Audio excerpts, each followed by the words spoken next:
Yeah, so I downloaded the T page. Don't get me wrong, I'm single. But I was just being nosy trying to see who was on there. But one thing I noticed, y'all bitches ain't got no morals. A girl supposed to do and he look halfway decent. All y'all in the comments asking for his IG, talk about, oh, I'm trying to crack necks. I'm trying to crack neck. What?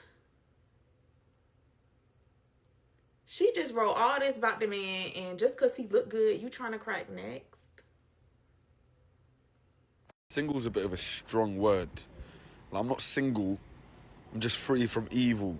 Women across America are furious right now because somebody has just hacked this female-only app, publicly leaking thousands of users' images, IDs, and posts. If you hadn't heard, there's a super popular app called T. So much so that it's actually the #1 free app on the Apple Store and is designed to promote safely dating and to help women do background checks on men. And there's a lot of useful features like being able to reverse image search in the cases of catfish, the ability to check if someone's married or a sex offender, but one of its features has proved very controversial. It's the ability to anonymously share red flags of a man with other women. Kind of like how you rate an Uber after a ride. And as you'd imagine, the backlash because of this has been intense. Some people online labeled it anti-male, a feminist doxing app, and even as far as calling it evil and meant to destroy men's lives. And that's why some people are even celebrating this hack. But the amount of people actually exposed in this leak is pretty insane. You see, T currently has millions of users, and hackers were able to get unauthorized access to 72,000 images, 13,000 of which were selfies, and even images of identification documents. This even included thousands of driver's license, which is what they used for verification when signing up for the app. But some men have gone even further in all of this, and to get back at women, they have gone as far as creating a leaderboard from the leaked selfies, where people can then go and rank these images, and they have a top 50 and a bottom 50. Point is, you could probably add this to the active conflicts in the world. It's getting so heated right now. But of course, as always,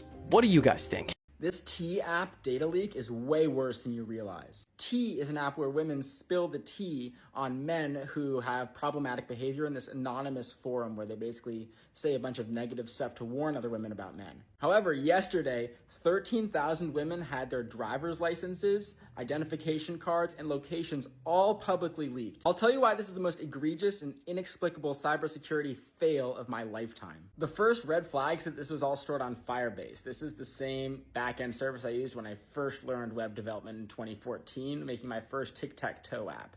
It's basically just for noobs. Already a red flag to use Firebase's NoSQL database in the first place. Pretty much any software developer will tell you that Firebase sucks. On top of that, it's not like someone hacked into the database. It was publicly available. You see, there's a test mode when you set up a Firebase project that one of the first things you do is turn off. But this was still on test mode, so anyone could just type in the URL and view the data. Now, the data leaked not only showed the photographs of state IDs and driver's licenses for these tens of thousands of women, but it also showed their location, because when you send something to a server to the backend, it will log your IP address. So it was pinpointing to these people's homes even where they were sending the data from. That metadata was actually stored. On top of that, completely unencrypted. If you're going to be storing any sensitive information, it makes a lot of sense to encrypt it. Then you would personally have the key that will unencrypt it so that they can view it. But if someone else went into the database, it would look like gibberish. That was not the case here. It was all just totally legible, ready for anyone to read who knew the URL to type in. And then this probably should be criminal. I don't think it is right now, but when you get sensitive information like a state ID or driver's license that has home addresses, that has all this personal information, you should have to delete it from your servers after a certain amount of time. You shouldn't be able to store that indefinitely. It should do the check and then delete it. You can easily write database rules that do this, but they did not do this. These were people whose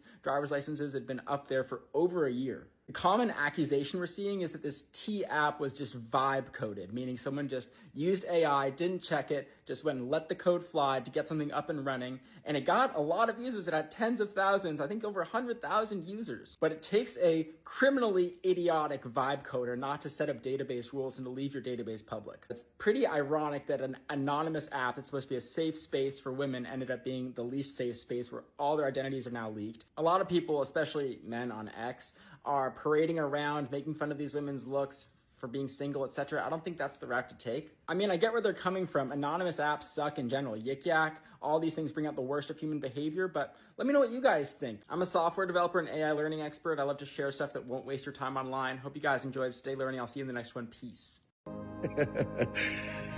Hallelujah. May your world celebrate you. Those who don't like you, they will keep crying every day. Is an introduction really necessary for someone we all know so well?